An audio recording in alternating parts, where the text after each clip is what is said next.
You are too available, too easy to read, too eager to please people. When you walk into a room, your body language clearly shows that you want approval. You smile when nothing is funny. You nod even when you don't agree. You fill the silence with nervous talking, because quiet moments make you feel uncomfortable and small. And people notice this. Humans are naturally like predators. They don't have to be evil to sense weakness. They just have to be human. When they feel that you need their approval, they automatically lose respect for you. They put you into a category: the nice guy, the safe person, the servant. And once you are in that category, you become harmless. And harmless men get ignored. But there is another type of presence, a presence that does not ask for attention but still gets it. A confidence so strong, so heavy, that it makes people uncomfortable, not because it is aggressive, but because it is rare and unfamiliar.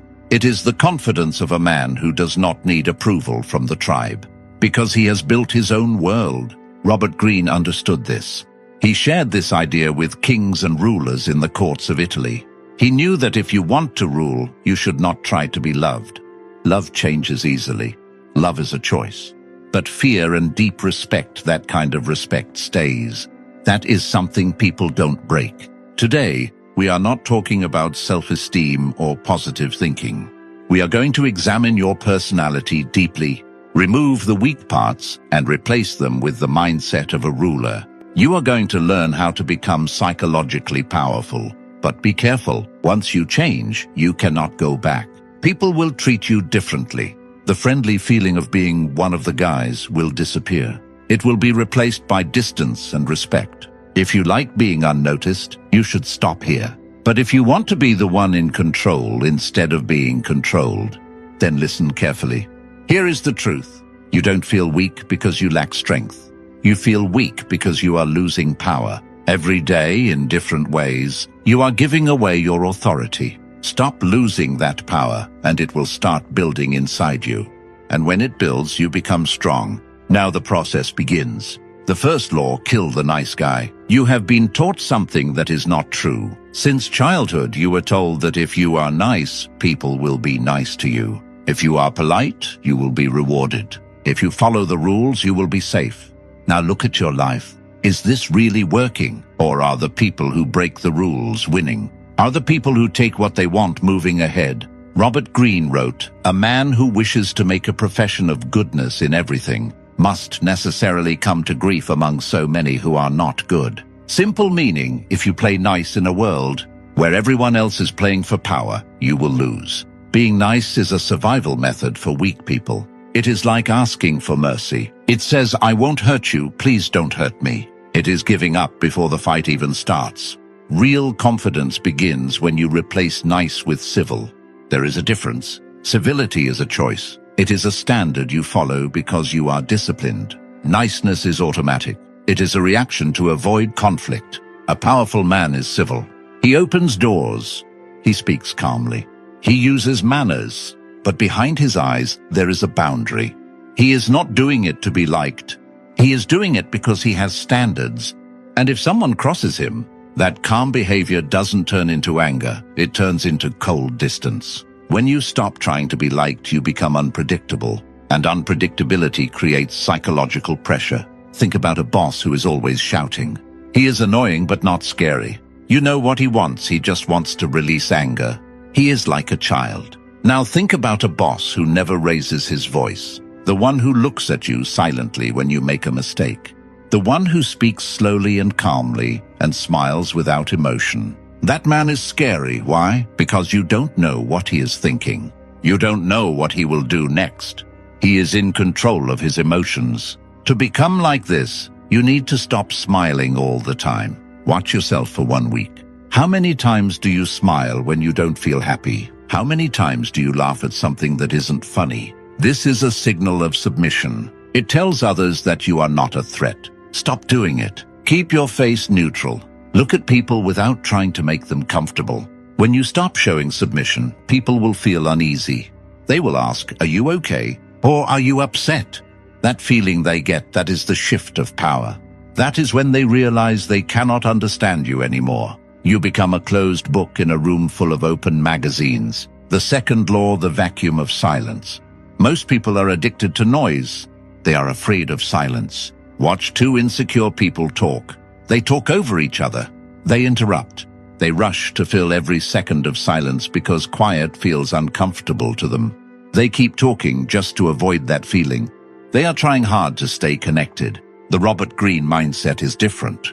He creates silence. Silence is not empty. Silence is powerful. In nature, a vacuum always gets filled. When you stay silent, you create pressure. Other people, because of their anxiety, will rush to fill that silence. They will say things they didn't plan to say. They will reveal too much. They will even give you power just to remove the awkwardness. Here is how you use this. When someone asks you a question, don't answer immediately.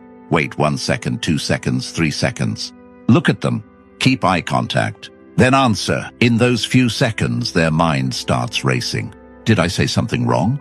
Is my question stupid? What is he thinking? Before you even speak, you have already changed the situation. When you speak, speak slowly. Fast talking shows nervousness. It shows you are afraid of being interrupted, or that you think your time is not important. Slow talking shows confidence. It shows you expect people to listen. It shows you are not in a rush and you fear no one. Think of a king giving an order. Does he rush? Does he speak fast? No, he speaks like the world is waiting for his words. If someone interrupts you, don't argue.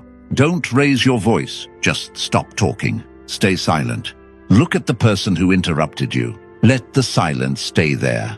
Let everyone feel that moment. Usually the person will get uncomfortable. They may apologize or stop talking. Then you continue speaking in the same calm way from where you stopped. You didn't fight for attention. You showed that you already have it. The third law, starve the golden calf. The golden calf means external validation. It is the thing you depend on when you check your phone for likes, when you try to get compliments, or when you explain yourself to people who don't really matter. You cannot have strong confidence if you depend on approval. If I can control how you feel by praising you, then I control you. If I can ruin your day by insulting you, then I control you. You become like a puppet, and your emotions are the strings. To become powerful, you must cut those strings. You must reach a point where your emotions stay stable. This does not mean you become a robot. It means your self-image comes from inside, not from others. It becomes like a strong wall that people cannot enter. If someone calls you a genius, you think, I know who I am. If someone calls you a fool, you think the same, I know who I am. Neither praise nor insult changes you.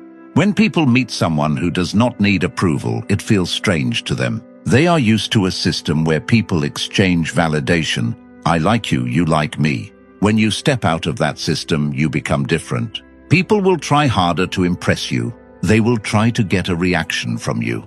This is where the real test begins. Robert Greene said, "He who seeks to deceive will always find someone who will allow himself to be deceived." He also understood that people who try to provoke will always find someone weak enough to react. When someone challenges or insults you, your first reaction is to defend yourself. You want to explain or argue. Don't do it. Defending yourself shows that you were affected. Explaining yourself shows that the other person has the right to judge you. Instead, either agree calmly or say nothing. If someone says, "You are arrogant," a weak person says, "No, I'm just confident." A strong person says, "I've been called worse by better people," or simply says okay and moves on. When you don't defend yourself, their attack loses power. You show them that their opinion has no value in your world. And nothing is more uncomfortable for a bully or narcissist than someone who simply does not care. The fourth law, posture of the apex. Your mind controls your body, but your body also affects your mind. You cannot feel like a leader if your body looks weak. You cannot feel powerful if you are trying to take less space. Look at how you are sitting right now. Are your legs tight? Are your shoulders bent forward? Is your head down? Change it. Open your posture. The Robert Greene posture is open. Your chest is open. Your body is relaxed but strong. This may feel strange. In a fight, you protect your body. But in social situations, showing your body openly means you are not afraid. It sends a message, I am not scared. I don't need to protect myself. Take space. Rest your arm on the chair next to you. Sit with confidence. Stand with both feet firm on the ground. Now focus on your eyes. Your eyes are very powerful. Most people move their eyes quickly. They keep looking around, checking people, checking the room. This is like prey behavior. A deer does this. A rabbit does this. A lion does not do this. A lion looks slowly and with focus. Train your eyes. When you look at something, really look at it. Focus. When you move your eyes, move them slowly and smoothly. When you walk, don't change your path again and again. Have you noticed when two people walk towards each other and both try to move left and right? Then say, sorry, that happens because both are unsure. A confident person chooses a path and walks straight. He does not look at the other person's face. He looks at where he is going. In both physics and psychology, the one with more momentum wins. When you walk with clear purpose, people move out of your way. They feel your direction and step aside. This is not arrogance. This is clarity. You know where you're going. They don't, so you take the space. The fifth law, the withdrawal of supply. We live in a world where attention is like money. Attention is the real currency. The mistake you make is giving it away for free. You are always available. You reply to messages instantly. You say yes to every invitation. You stay at places even when you are bored. Think about supply and demand. If something is always available, its value becomes zero. Robert Greene advised that a ruler should be seen but also keep distance. When people see you too much, they start to lose respect. If you want people to value you, you must become less available. You must be ready to walk away. In any situation, a relationship, a job, a conversation, the person who can walk away easily has the most power. If you are afraid to lose a girl, she controls you. If you are afraid to lose your job, your boss controls you. If you are afraid to lose a friend, that friend controls you. You need to learn how to leave. Leave a party while it is still fun. End a conversation while it is still interesting. Hang up the call first. When you leave early, people feel something incomplete. They start thinking about you. Where did he go? What is he doing? Is he busy with something better? You become a mystery, and mystery creates both attraction and respect. Do not explain everything. Say, I have to go. If they ask why, say, I have things to do. That is enough. A weak person gives full details. I have to go home, feed my cat, do laundry. This sounds ordinary. A strong person simply leaves with purpose. Also, control your emotions. Do not share your problems with everyone. Do not tell your weaknesses to people you just met. Keep some things private. In a world where everyone shares everything, the person who keeps things hidden has more control. The sixth law, competence is the only real confidence. Everything we talked about before, posture, silence, leaving early, these are techniques. But without real ability, these are just tricks. And tricks don't last long. To have true confidence, you must be capable. You must be good at something. This does not mean violence. It means skill. It means you can handle problems. Robert Greene did not just say, act like a king. He said a ruler must study, learn, and understand the world. If you are not skilled, your silence will not look powerful. It will look strange. Your serious face will not look strong. It will look awkward. You need proof of your ability. Your mind knows the truth. You cannot lie to yourself. You can say positive things in the mirror. But if you have not achieved anything, your mind will still say this is not true. Real confidence comes from doing hard things, from keeping promises to yourself, from solving problems again and again. Think of a doctor in surgery. When something goes wrong, he does not panic. He stays calm because he knows what to do. That is real confidence. If you want people to respect you, become very good at something. It can be your job. It can be your thinking. It can be your ability to understand people. When you speak, your words should have value. Robert Greene warned that a ruler who depends too much on others becomes weak. You must think for yourself. You must read, learn, and question your own thinking. When you combine skill with silence, you become very powerful. People will know that when you speak, it matters. In difficult situations, they will look at you for answers. And that is true power, not the one who talks the most, but the one people trust when things go wrong. The seventh law, the willingness to be the villain. This is the hardest part. This is where most people fail. You are afraid of being seen as the bad person.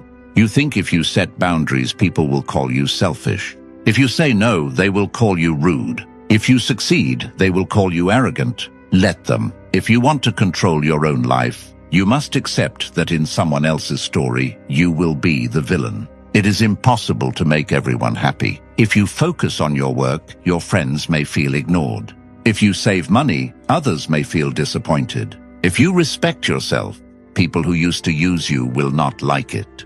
Robert Greene wrote, "It is necessary for a prince wishing to hold his own to know how to do wrong and to make use of it or not according to necessity." This does not mean being evil. It means being ready to be disliked when needed. A strong man accepts this. He does not try to explain himself to people who don't understand. He simply removes what is bad for him. When you stop fearing the word selfish, you become free. Someone asks, "Can you help me this weekend?" You say no. They say you're selfish. You reply, if you see it that way, and you move on. You do not owe your time to everyone. You do not owe your energy to everyone. You owe yourself the chance to grow. If protecting your peace makes you the villain for some people, accept it. The moment you stop trying to be the hero in everyone's life, you become the leader of your own life. So how do you apply all of this? You don't change everything at once. Start small. Walk a little slower. Wait 3 seconds before answering. Smile only when you truly feel it. Do not apologize for existing. You will feel uncomfortable at first. Your old self, the nice guy, will panic. It will say, "People don't like this. Fix it. Don't listen."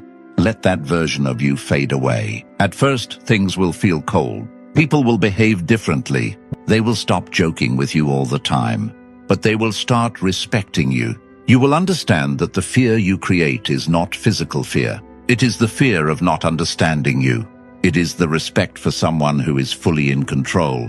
Most people are not whole. They are influenced by others, by their past, by society. When they see someone who is complete, focused, and confident, it affects them deeply. That is the power of being different. You are not here to fit in.